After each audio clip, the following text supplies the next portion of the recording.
Ginger does such a beautiful job introducing their speakers, and I appreciate your thoughts here.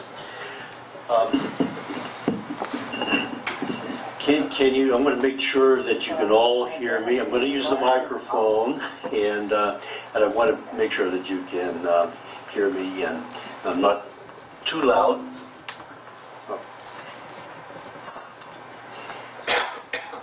First, I'd like you to meet my wife, Deb. She's saying no, but raise your hand. But she has helped me on a lot of these projects, and certainly on this project, she has been very helpful. Dave Stratton has asked me to look into this, as Ginger said that she looked into it, and I looked into this, and I read these journals, those little leather-bound books. And I'm going too fast. Oh. And the ideas weren't coming. The ideas weren't coming. And I couldn't put this together, but I knew that there was a story here.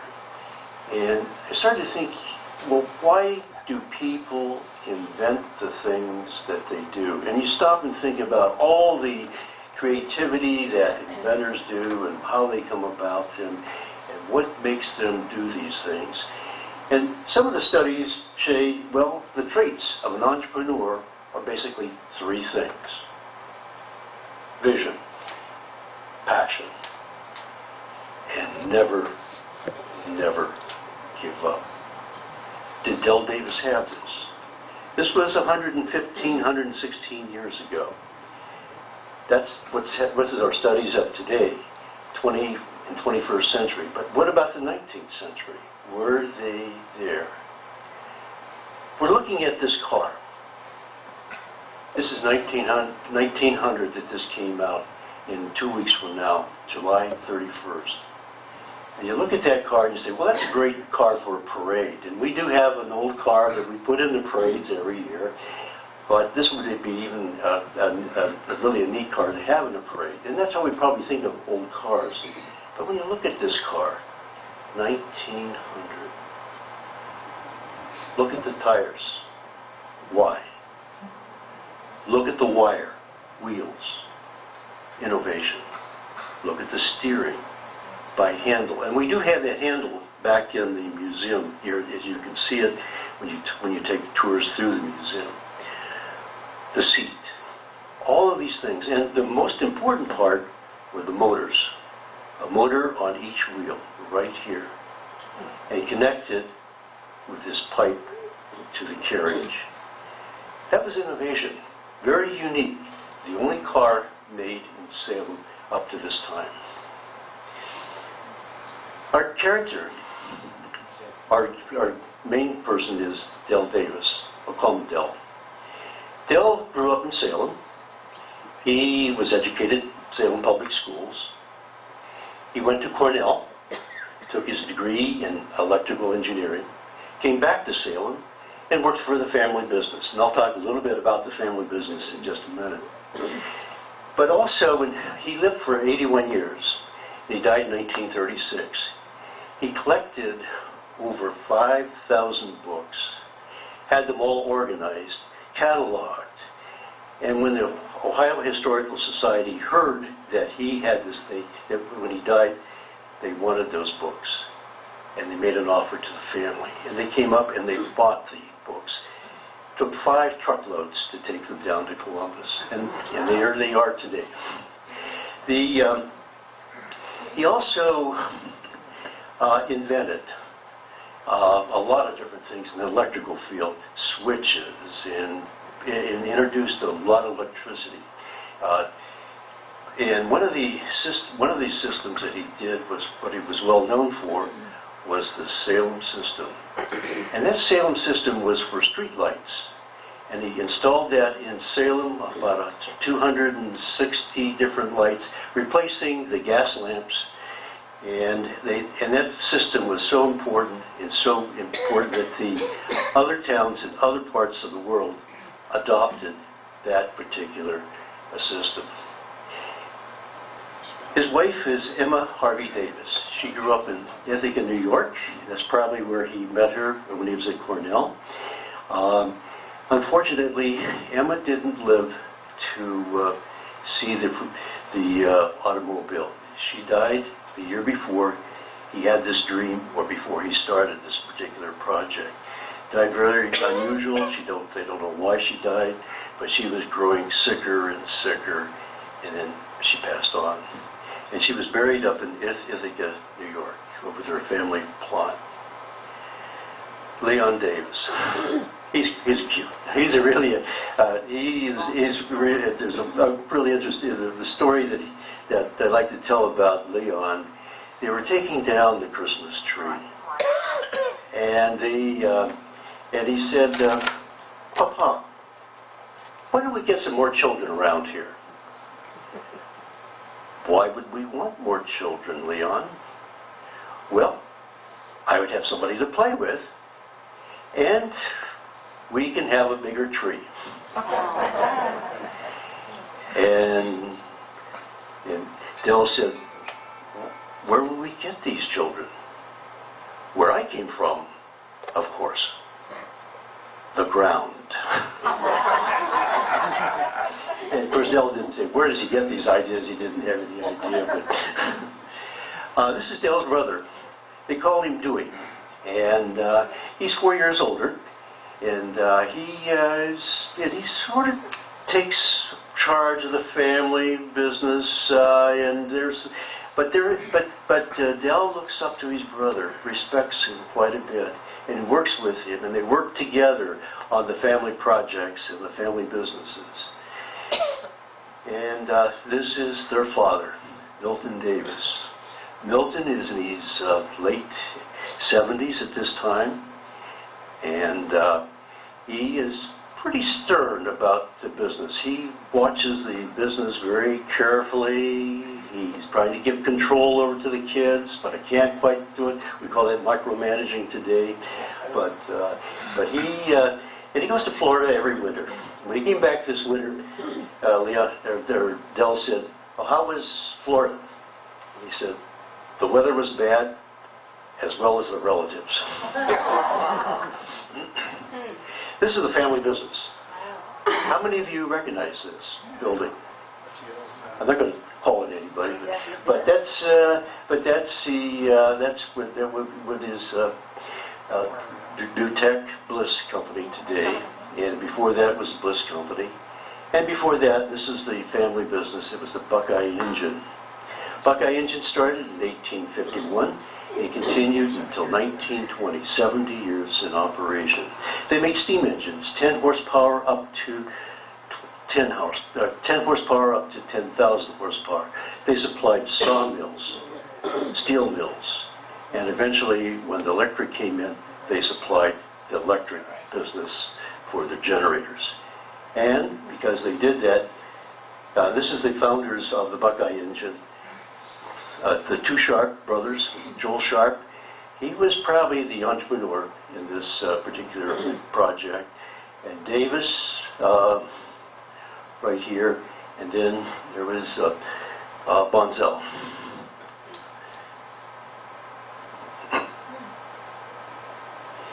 And this is the power plant that the family owned, the Davis family owned. Mr. Davis, president. They capitalized this at $50,000. They generated electricity. They supplied the electric to the town with the lighting. He also supplied, during the year that I worked with this journal, they supplied Demings with power, the Elks Club, they electrified that. And then there was a hotel over in Sebring that they also electrified. And because they generated electricity, they never could generate enough. They never had enough customers. And of course, one of the things that these power companies did, they supplied transits. And here's the transits that they had, the streetcars that they had locally. And this is down by the public library. This is where the barn was. This is where they kept. This one was in some of our books that we have here. This particular trolley went out to Hope Cemetery. And there's a lot of different stories in some of these books about the pranksters putting lard on the track. And this guy's very clever. He was able to overcome a lot of these different pranksters and how what they were doing. This is a classic in our museum. I just love this picture here. It's the trolley in front of the old city hall. But our story today is about automobiles. And let's go into that. Automobiles, 1899. There were 4,200 automobiles in the United States. The most popular ones, and powered by steam, the most popular, electric, second most popular, and the third, combustion, gasoline. Now, at that time, they felt that the gasoline engine would never make it because it was dirty. You had to crank it, and it just was not very conducive. It made a lot of noise, so it just was not going to. It was just not going to be a part of the transportation system. The problem with the steam, of course, required water. And fortunately, they did have the horses' troughs where they were able to gather water and to be able to fill up the tanks with the water and to be able to continue on the journey. Of course, electricity, the battery, operated one, could only operate for maybe 8 to 12 hours. And that was all they could go. But they were doing a lot of interchangeable batteries and so forth. And of course, the combustion, as I already mentioned, was almost ready to go out of business. But what kept them going was they invented the starter, the electric starter, and that kept that particular one going. The cars were very costly. Sometimes they were between $400 and $500. That was a lot of money for cars at that time. And they all had to be handcrafted and had to be made by hand. The roads, of course, the only places they had paved roads were in the city, which lent itself very nicely to the electric automobile. Now, some of the competition that Dell would be running into would be the Stanley Steamer, very popular kind of car. It played music, and it was a very attractive. Another one that they would be competing with is the Baker, and this is up in Cleveland. They made that in Cleveland, and the Packard Museum a couple years ago had a display of a lot of different cars, the Packard cars. They allowed me to go in and take some of these pictures. This is one of the pictures of their cars that they had at that museum. As Ginger mentioned earlier, we had these journals, and we have them up here in the library. He kept about 33 journals. He wrote 33 journals, and we have mostly all of them except for 11. And I'd love to see some of those 11 ones, because the Salem system is talked about in the ones that we have missing. And I think there's another story there for that, for the Salem system. But this is what I was working with. I worked with this kind of the journal. But this is May 23rd, 1899. Now let me set this up. His father wanted him to go to New York City to see the latest in technology. The technology, electric, what the new things were, and he knew that they had cars displayed. So he was eager to go see this. His son wanted to go too. So what he did, he took his son to drop them off at the in-laws. They got on the train in Salem, went to Cleveland, went to Buffalo, changed trains at Buffalo, and went on to Ithaca, and dropped Leon off at the in-laws, and then Dell went on to New York City. And this is what in that one phrase there, this is the turning point. This is where I call the vision. The vision that's happened. But he knew there were electric cars. But also, I want you to see what else he wrote. Several writings during that time that he was in, when he was at the New York, when he was in New York, he wrote in his journal, I must have some time.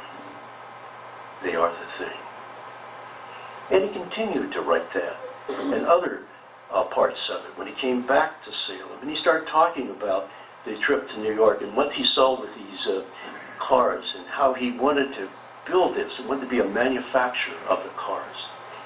And I must have some time. So here, June 9th, this is where I say he made the commitment.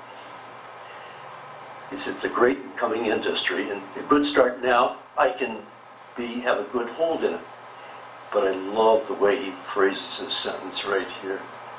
About made up my mind. And I wonder why he said, about made up my mind. And the only thing I could think of was that he was not ready to defend it. Because he would have to ask for money. He's going to have to ask money from his brother. He's going to have to ask money from his father. They would have to commit resources from the companies that would help to support this.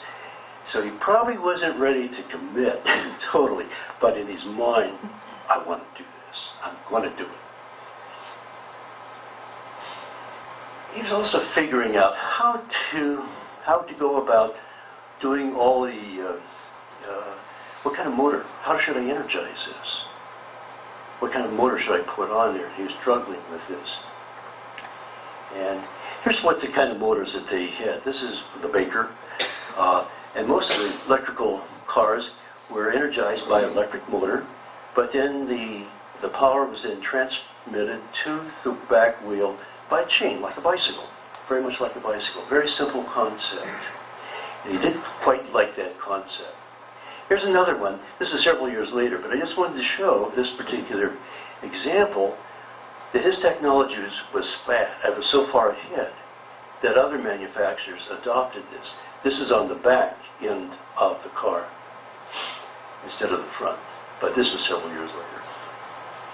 One thing I like about Salem at this particular time is it's a company, I mean, it's a town that people shared information.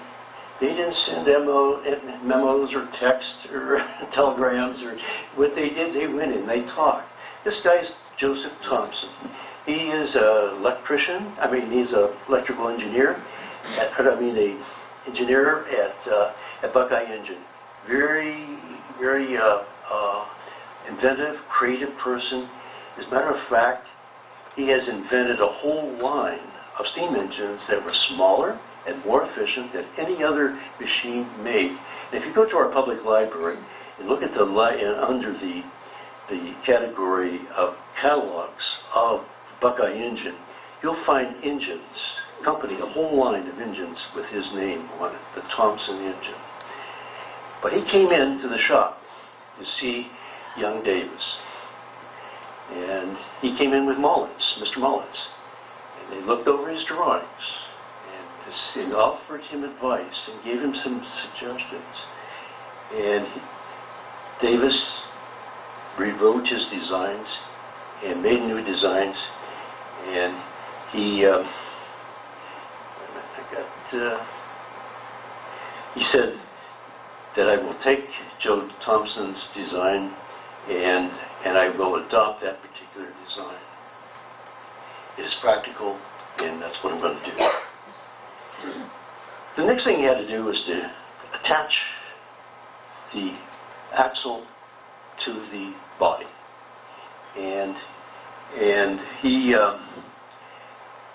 was having trouble. He took 1 1/2 inch tubes, and he was having trouble bending them because they bend, well, I don't know how, they just sort of bend uneasy, and he needed something solid. And so they got the idea of filling it with rosin. And electrical wires went through that rosin to the engines, and that seemed to make that steady. And this is what that looked like with these are the 2 pipes that attached the car to the carriage. The other part that he had to look on was the kind of wheels to add. The most two popular, there were 3 kinds of wheels that were very popular. One was with the wire, the other was with the spokes, and these were very popular with the kind of wagon cars and with the horses. That was a very popular kind, like this one over here.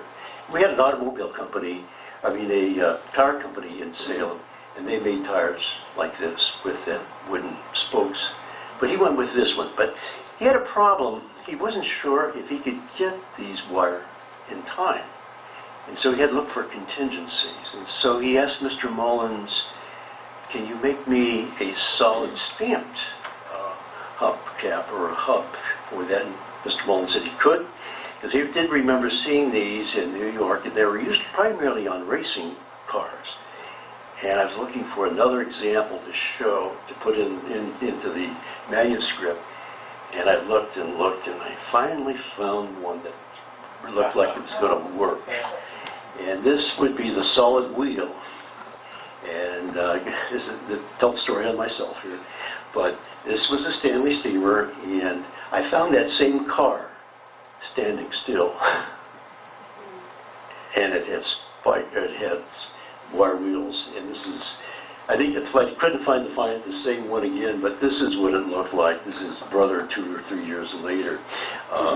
This is the Stanley steamer with the wire wheel. So I couldn't use that. But and so he ordered the 2 wire wheels, and so he decided to go with the wire wheels all around. Here's another story about doing business at that particular time in 1899. They had telephones, and they could make long-distance calls.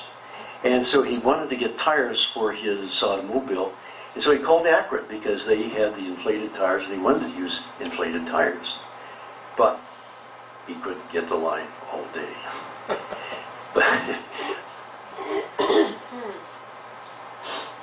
The other thing he had to do was springs, and this was another very important innovation that he found. Most buggies at that time had a spring in the front and a spring in the back. And what he did was to put a spring on the back, 2 springs on the back where the passengers sit. And that way they got a smoother and better ride, which became another innovation. And here's another example. You can see the spring here, here, and here. The seat. He wanted to make his own seat. He wanted to try to make his own seat, make it really very attractive, really, really nice. And then all of a sudden he decided not to do this because it's going to run out of time. And so he decided to buy a seat. And he did. He bought it through Columbus. I went through the archives in the Historical Society in Ohio, and I found the receipt. The exact receipt. And it was $3.92 he paid for that seat. And this is what it looked like. Can you imagine buying that for $3.92 today? Yeah. And he was really very proud of it. The seat came today for my carriage, and it makes it look more like something. The dashboard. I love this story. Dashboard, you would think that the dashboard is this.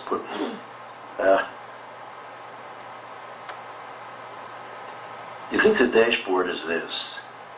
That's what I think the dashboard is. But the dashboard is this. And why it's called a dashboard is because it was on a carriage for the horses. And the horses, as they would trot through the grounds, they would throw up dash into the passenger. And so the dashboard protected the dash from hitting them and to give them that protection. Now, why they decided to put this on automobiles, I don't have any idea, but that's what that's part of it. And here's his dashboard right here.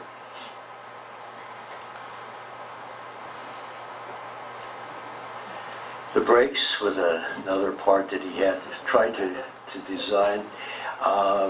Brakes are, when you have a wagon train with a wagon wheel, they have a metal strip around them, and usually they have wood that would, as you pull back, and that would break the carriage. But being rubber, they had to use steel, and so he was designing that. There's a whole different new innovation that he had to work with. And he was having problems putting this brake. You can see the problems that he was having. Been busy putting this on. The next turn, the brake apparatus, brakes are now on the carriage. And here's what they look like. Now, I had a struggle with this. I looked, the way he read that, the way he wrote in his diary, he seemed to say that the wheel would come forward and would hit the stationary brake. And I said, that doesn't make any sense. You know, that you'd think you'd pull the lever and it would go back this way. So I talked to an engineer, and the engineer said, no, it pulls back and it's secure. So it did, the axle didn't come forward. It went through, the brake went against the tire. Armature. Armature is that electric motor. And you had, and he, with being an electrical engineer, he could wind the wire around the armature, and that would give you the kind of control for the motor. And he was not doing very well with this. And you can see he did have a battery motor man up in Cleveland, and so he went up and talked to him about the design of an electric motor. And they did it. What Mr. Willard said, your motor would work fine. It's a bipolar motor, and what you need is a multipolar motor, of which Willard was able to make very easily. And it would double the distance of the runs. Otherwise, he would have to replace the motors quite frequently, and it didn't quite seem to work out too well. He got the motors, and he talks about he found that the brace was also weak, and he had to redesign that. Steering rig also had to be redesigned. So here's the frustration an inventor, a creator, has to go through of just trying to solve these problems. He finally got to the steering, and this is his steering. Now, we do in the museum, we have this handle in the museum. It's back here. And so I invite you to go back and take a look at that when you have time. But that was a very innovative kind of steering. He had the steering with the wheels, like we drive today, with the steering wheel. But he chose to do this kind of a steering. He didn't explain why, but that seemed to work. The battery. It was another innovation that he did. He had his uncle, who was a carpenter, design the woodworking, and he did a box. And fortunately, when they brought the cells down from Cleveland, they did fit. And he had to make a charge. They filled the cells up, 40 cells up, with 4 parts of water and 1 part of sulfuric acid. And then they charged that with a DC current from the streetcar line. And they got the right kind of current, the right kind, and it did work. He's been working on his motors for days, and they charged him, Willard charged him $50 for each motor.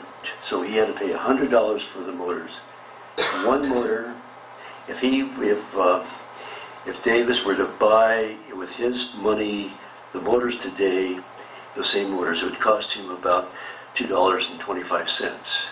Otherwise, those motors on our scale today with the cost of living, it's about $1,300 for those 2 engines. So you can see that this was running up to quite an expense for him. He connected the motors, got the wheels on. This is now July. He got the wheels on. He was very pleased with the operation. They ran nicely. They were doing this in the barn or where they were doing their workshop. But the other story that really happens is the switchboard. And this happens with a lot of times with inventors. They have to depend on other people for their parts and their supplies. So he ordered this switchboard from Cleveland, and they promised him, now look at the date, April 5, and this almost every day in his journal, he would write, and still no switchboard. No switchboard. Now, he had hired several people. He had hired an apprentice, 90 cents a day he paid him, and the apprentice was expecting to learn the craft. And there wasn't any work because they were waiting for the switchboard to come in, and it wouldn't come in. Davis was getting depressed, very sad. The trolley system was failing. The electric business seemed to be doing okay, but he was very depressed during this whole time, this particular time. It was very sad.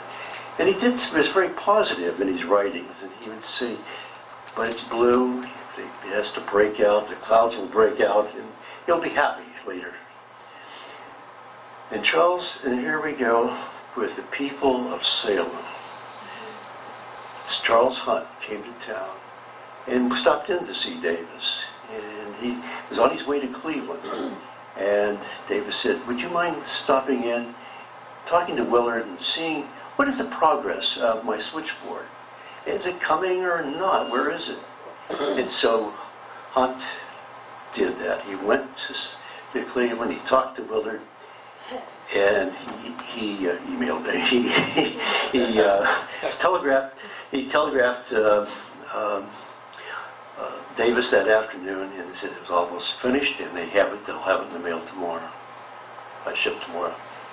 And it did arrive July 28th.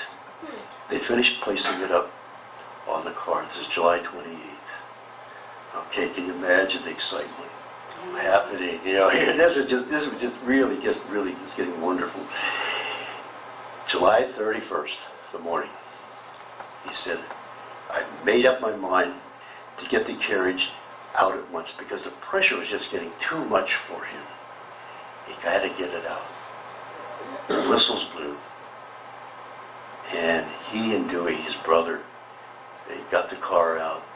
They went up Broadway, South Broadway to Main, which is now State Street, made a right turn right through town and to South Lincoln Avenue and out to their home, you know, where Davis lived. Look at the excitement. Look at the excitement here. It's just great. You know, it attracted as much attention as a circus parade. It's astonishing how the people, you know, were engaged with this, and they were interested in the machine. And they didn't have email. They did have telephones, but the communication happened so fast here in Salem, and they were down on State Street looking, you know, for this car, and they took that out that evening. He and Dewey took it out, and they gave people rides. Here he was. I think this is with Mrs. Casselberry. We're not sure, but Mrs. Casselberry, and I'll talk about Mrs. Casselberry in a minute. She came in while he was making these designs earlier, and she looked at the car, and she saw the formation of the car, and she said, I must have the first ride in that car. And he said, you will. And she said, I'll make you a dinner. And I have a feeling that might have been Mrs. Casselberry, but I'm not sure. But look for pictures in our library here, and we found pictures of Mrs. Casselberry older, but not you know, at that age. So I couldn't quite tell. And here's Leon. He's driving. I don't know if he really drove. He didn't have a driver's license. And here's some of his thoughts. As might be expected, the car wasn't perfect. He did see some flaws in it. But with time, he would be able to fix them up and, you know, and to get them going again. And they said that papers gave him a nice send-off. And Salem News wrote, was made today. Radical departure. It was steered and driven by front wheels, another innovation. The Alliance Review put this in reverse, and they said, well, Salem climbed down off the shelf. What ecstatic joy she must feel. A fellow there all by himself has built a big automobile. Ginger mentioned Scientific American. This is their article. It was in August that they came out. And here's some of the excerpts that they said. Construction, new ideas. Adopted by, is so different than maybe many of the American manufacturers at that time. The body's small, it's lower than customary, which is good. The center of gravity is closer to the ground, which is another very strong innovation. The wheels are steel, heavy rubber tires, and inflated, which was another innovation. Wheelbase, 54 inches. Batteries, 40 cells. And below the axle. 2 springs were used under the carriage. Power supplied by 2 1-horsepower engines, motors, electric motors. Very innovative. I have closing comments here. One of the questions was that I had, he said he was going to make 2 cars. Did he? We didn't know. I didn't know until about 2 weeks before the manuscript went to press, and we were in the library here, and we found this. This is built, the second car was built in 1903, a couple of years after he did his first one. But when I did my research, I only did it for 1 year because I wanted to focus on that 1 year and not to get outside the parameters, otherwise I'd be all over the place. We did find that. And I think David earlier gave me a copy of this. I didn't know what I was looking at. And secondly, the other thing that question that he had, he wanted to be a manufacturer of automobiles. In other words, go into it as Ford might. And Salem would be Detroit. But he didn't do that. And why? And I just sort of speculate, and this is my thoughts on this, is that he had his son Leon, who he cared about very much. And that year that he was building this car, Leon was very sick and was having a lot of problems. And Dell was very concerned about his welfare, his health, and was focusing on growing his son.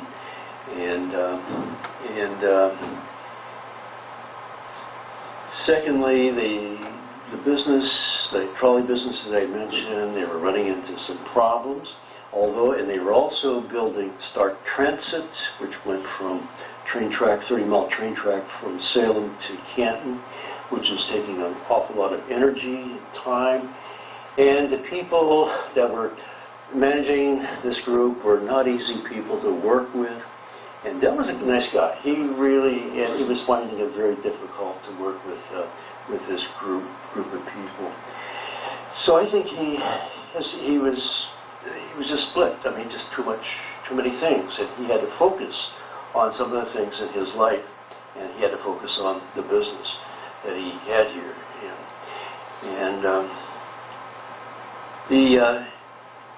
Talk about Mrs. Casselberry. This is their house. And in January, they had celebrated one of their anniversaries. And they had an anniversary party. And I just want to tell you a little bit about that anniversary party. They had about 130 people there. They came from all over the country, Columbus, New York, Cleveland. They had an orchestra that played for them. They came in about 8:30. They served them dinner. Lunch. They served them a lunch, and they went home. Dell, he said, I had my last dance with Mrs. Casselberry, and came home at 3:30 in the morning. And a lot of parties at that time with the Victorian time. They had stayed late. They started late and they ended late. And this was their menu. They had breast chicken, cold ham, and so forth, Saratoga chips. And I want you to notice the bottom part. Pound cake, macaroons, and salted almonds. And that's what we're offering tonight. And one more, chocolates. Every time I speak someplace, they ask, I was in the chocolate business, and so they ask me, did you bring chocolates, Don? So I had to bring chocolates. And so I was researching, I knew we did know that Del Davis had bought chocolates, but never knew what kind of chocolates he bought. So I had to look at, one of the kinds that they had at that time was a honeycomb chip kind of chocolate. And I don't see that very often. I do see them up in the Buffalo market and Erie market. They have them up there, but they're bigger, and they call them bark, or no, not bark. They're I'm kidding. But they're much thicker, and but these are very thin and dipped in chocolate. So that's what we're going to have there tonight. So I have to invite you for any questions, comments, or any insights that you might have about this presentation. Okay, yes? So how did we acquire the seat and the steering wheel? I'm sorry? How did we acquire? How did we acquire that? I don't know, David. Maybe you could... Mother and Dad. Where's David? Oh, David. Okay. She knows. She knows. Okay. My mother and dad brought them in. My mother was raised by Mr. Davis. Oh, okay. I'd like to talk to you afterwards. Okay. Does you have the books? No, I don't. Sorry, I don't.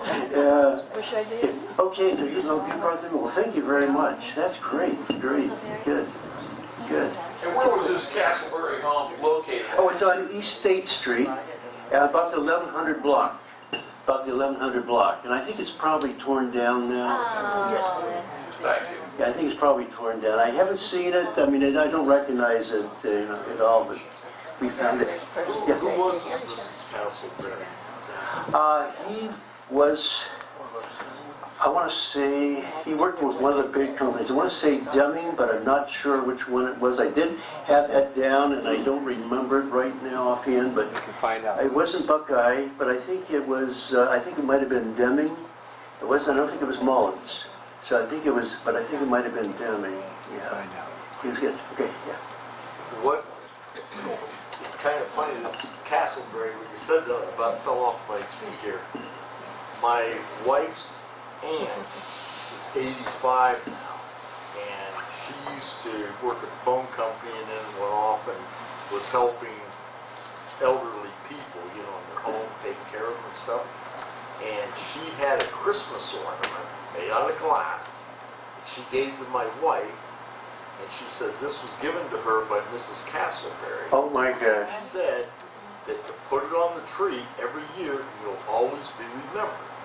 So she gave it to my wife, and she puts it on the tree, and she says, "This is for you, Mrs. Casselberry." That's neat. I like that. It's a nice story. Yeah, yeah. Oh, What did the Casselberry family do? I think they were with the Deming company. I'm not sure how that worked out. I did have it one time, but I can't remember. I have to go back. I have it in my notes. I could go back and look at it, but I just can't remember offhand. Wasn't she a dance instructor? Pardon me?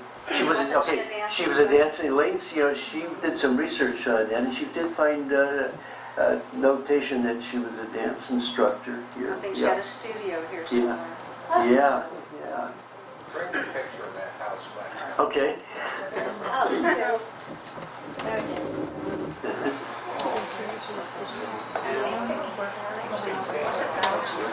The carriage house? Yeah.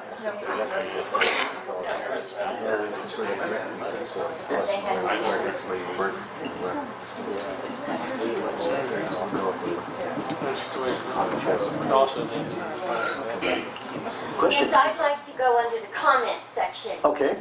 I'm a school teacher from out of town. You did a wonderful job. I like the way you made the presentation. You made it clear and concise. You weren't going off in all directions of everything. You just made it about this gentleman. I admire your research and everything you did, and I congratulate you.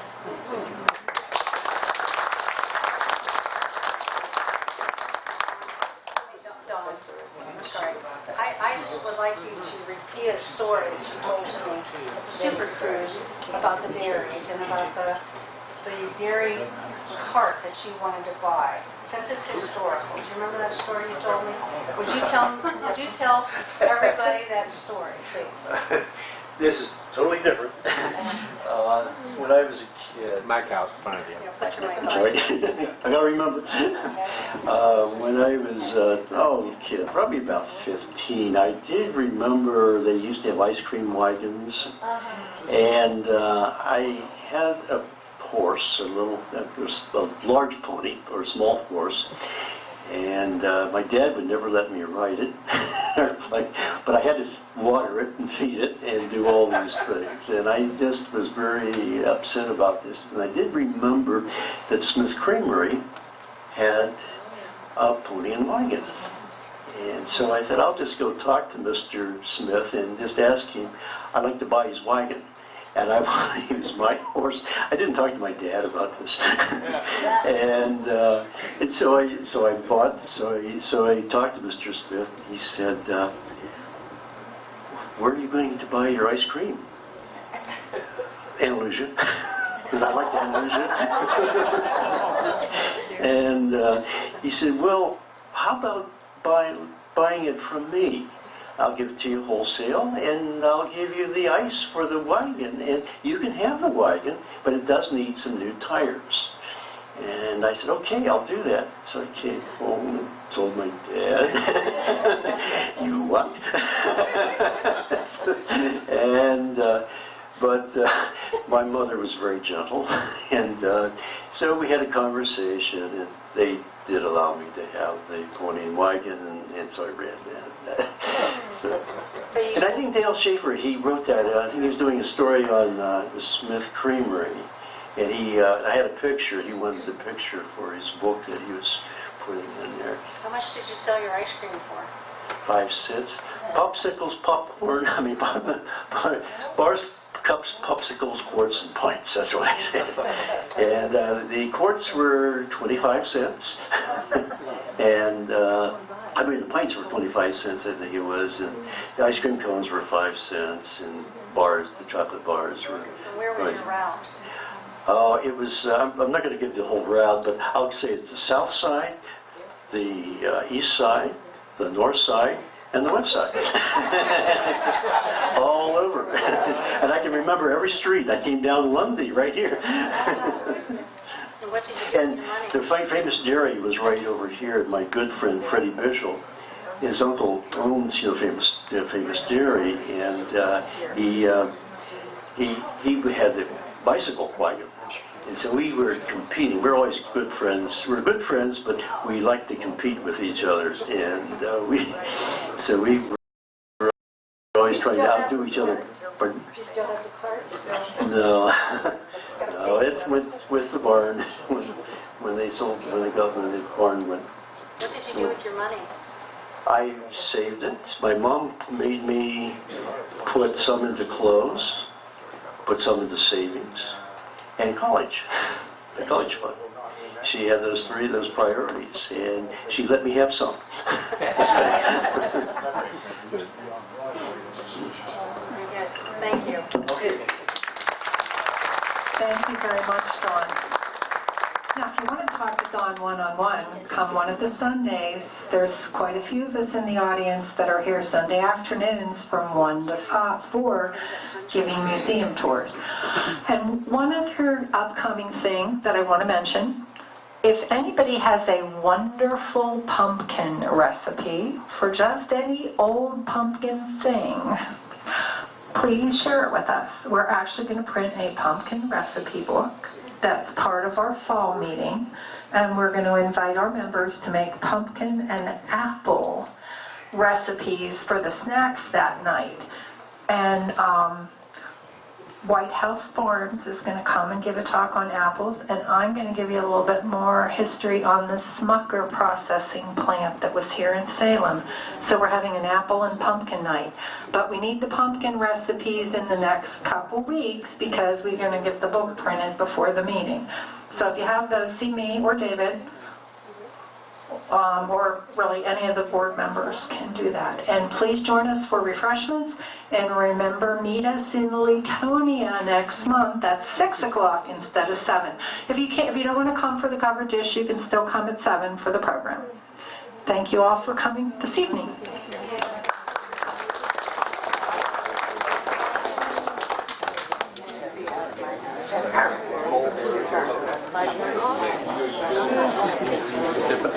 Oh.